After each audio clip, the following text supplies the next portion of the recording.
Hello नमस्कार। तो कैसे हो आप सभी। स्वागत है आप सबका आपके अपने YouTube channel Hind study group में। तो आज आपके लिए एक और मॉक टेस्ट लेके हाजिर हैं हम, जिसमें कि आपका एचपी जीके और हिंदी ग्रामर, ठीक है, दोनों सेक्शन रहेंगे। कंटिन्यू आपके मॉक टेस्ट चले हुए हैं, अपने कंटिन्यू मॉक टेस्ट जो वो अटेंड करना है। और हर रोज़ आपके लिए वीडियो जो शाम को 7:30 बजे अपलोड होती है, तो टाइम से वीडियो को वॉच आउट कर लेना। और आप हमारे टेलीग्राम चैनल से भी जुड़ सकते हैं, जिसका लिंक जो डिस्क्रिप्शन बॉक्स में भी दे रखा है, ठीक है। तो ज़्यादा टाइम लेते हुए स्टार्ट करते हैं आज का फर्स्ट क्वेश्चन। आज का फर्स्ट क्वेश्चन है कि हिमाचल प्रदेश में सर्वप्रथम किस व्यक्ति ने पहाड़ी राज्य के निर्माण की मांग करी थी। तो 1946 में हिमाचल प्रदेश में सर्वप्रथम किस व्यक्ति ने पहाड़ी राज्य की मांग करी थी। तो ये वाई.एस. परमार थे, शिवानंद रमोला थे, पंडित पद्मदेव सिंह या ठाकुर हजारा सिंह। तो ठाकुर हजारा सिंह थे। ये कौन? ठाकुर हजारा सिंह। तो ठाकुर हजारा सिंह जो थे, इन्होंने सबसे पहले 1946 ईस्वी में पहाड़ी राज्य के निर्माण की मांग की थी। चलते हैं नेक्स्ट क्वेश्चन की ओर। नेक्स्ट क्वेश्चन है कि 1914-15 में हुआ मंडी षड्यंत्र किससे प्रभावित है। तो 1914-15 में हुआ मंडी षड्यंत्र ये पझोता आंदोलन से प्रभावित है, भटियात आंदोलन से, भाई दोना पाई आंदोलन से या गदर पार्टी से। तो ये प्रभावित था आपका गदर पार्टी से। गदर पार्टी से प्रभावित है ये मंडी षड्यंत्र। चलते हैं नेक्स्ट क्वेश्चन की ओर। नेक्स्ट क्वेश्चन है कि गीत है कि कदम कदम बढ़ाए जा, खुशी के गीत गाए जा। इसके रचयिता कौन थे। तो बाबा कांशी राम थे, लालचंद प्रार्थी थे, राम सिंह ठाकुर थे या प्रोफेसर यशपाल थे। तो राम सिंह ठाकुर थे। इसके रचयिता कौन से? राम सिंह ठाकुर। राम सिंह ठाकुर। तो कदम कदम बढ़ाए जा, खुशी के गीत गाए जा, इसके रचयिता जो थे वो थे राम सिंह ठाकुर। चलते हैं नेक्स्ट क्वेश्चन की ओर। नेक्स्ट क्वेश्चन आपका, हिमालय रियासत प्रजामंडल के प्रथम अध्यक्ष कौन थे। तो हिमालय रियासत जो प्रजामंडल थे उसके प्रथम अध्यक्ष कौन थे। डॉक्टर यशवंत सिंह परमार, बाबा कांशीराम, पंडित पद्मदेव सिंह, भागमत सोटा। तो पंडित पद्मदेव सिंह। पंडित पद्मदेव सिंह। पंडित पद्मदेव सिंह जो है आपके हिमालय रियासत प्रजामंडल के प्रथम अध्यक्ष थे। चलते हैं नेक्स्ट क्वेश्चन की ओर।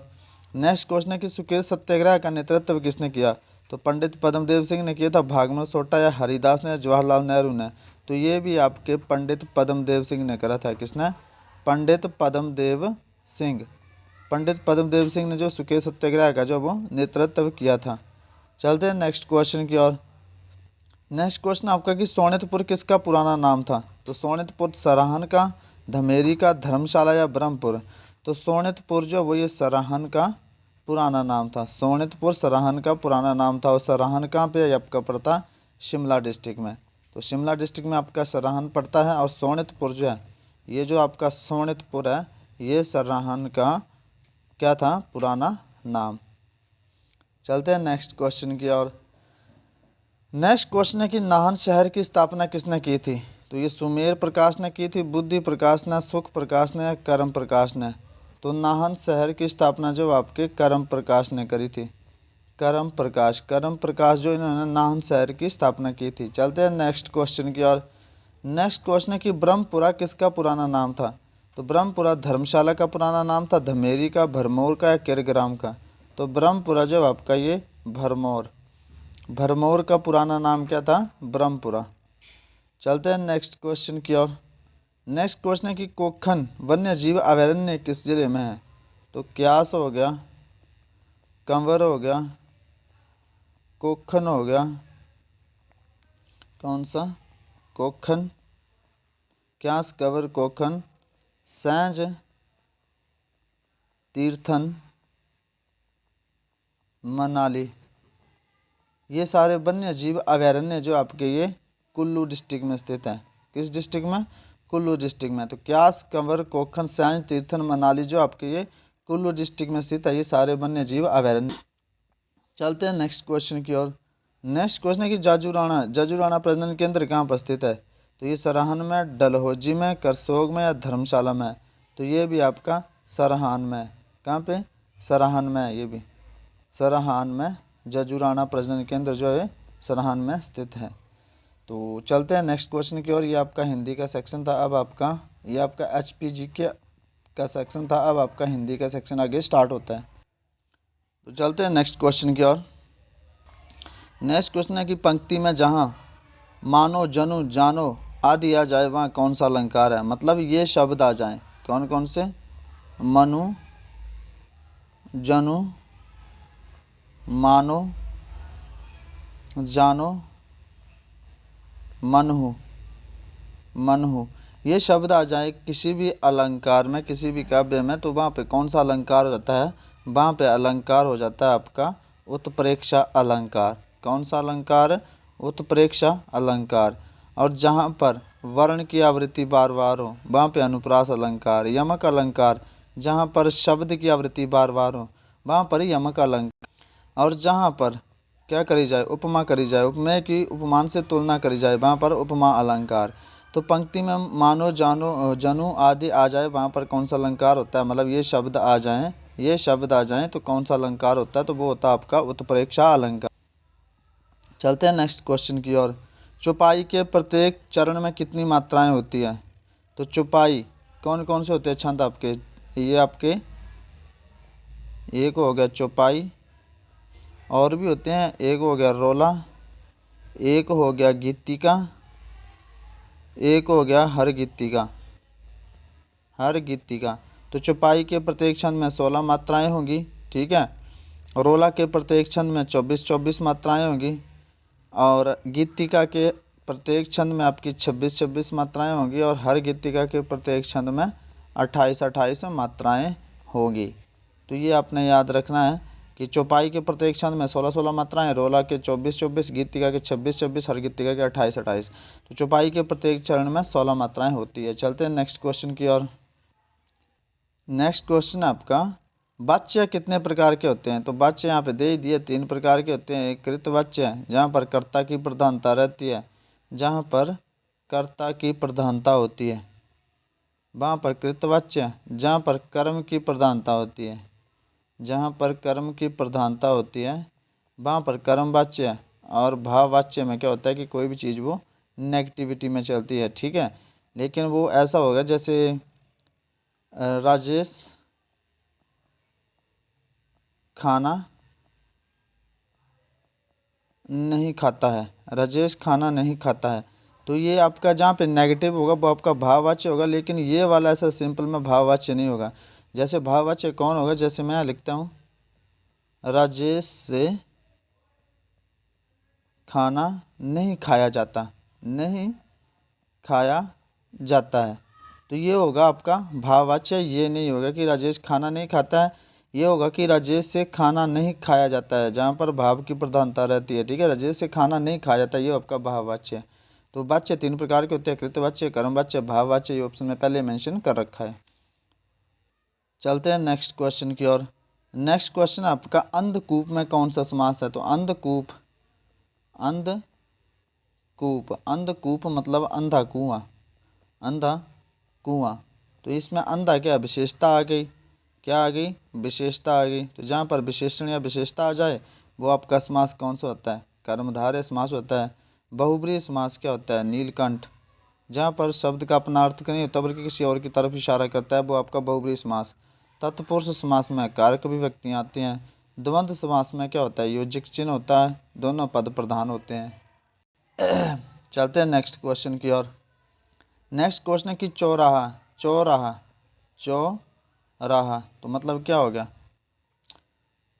4 राहों का समूह। चौराहा 4 राहों का समूह, ये समूह बना रहा है।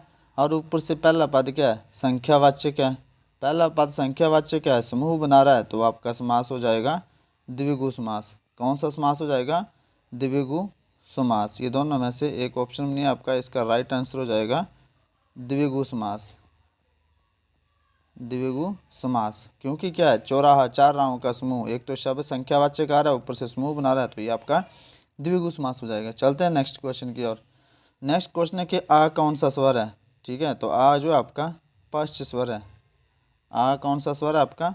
पश्च स्वर हो जाएगा। अग्र स्वर कौन कौन से होते हैं? अग्र स्वर आपका ई हो जाएगा, छोटी ई, बड़ी ई, ए और ए। अग्र स्वर, मध्य स्वर अ, पश्च स्वर आ, उ, ओ, औ, ठीक है। ये आपके क्या हो गए? पश्च स्वर हो गए। तो आपसे पूछा गया कि आ कौन सा स्वर है? आ जो आपका ये पश्च स्वर हो जाएगा, ठीक है। चलते हैं नेक्स्ट क्वेश्चन की ओर। तो नेक्स्ट क्वेश्चन है कि उमेश में कौन सी संधि हो जाएगी। तो संधि विच्छेद कर लीजिए। सबसे पहले दो शब्द बना लीजिए प्रॉपर जो बनते हैं, उमा जमा ईश।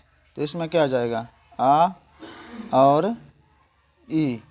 तो दोनों मिलकर क्या बना रहे हैं, ए बना रहे हैं। तो ये किस संधि में होता है आपका, ये होता है आपका गुण संधि में। जहाँ पर एक मात्रा आए ऊपर वो गुण संधि होती है। जैसे ये ए आ गया, ट्रिक याद रखने अपने की, जहाँ पर उमेश है, ये उमेश लिखा हुआ है, एक ही मात्रा आ जाए, एक मात्रा आए तो वो संधि जो आपका गुण संधि होती है। और रूल के हिसाब से चलना है।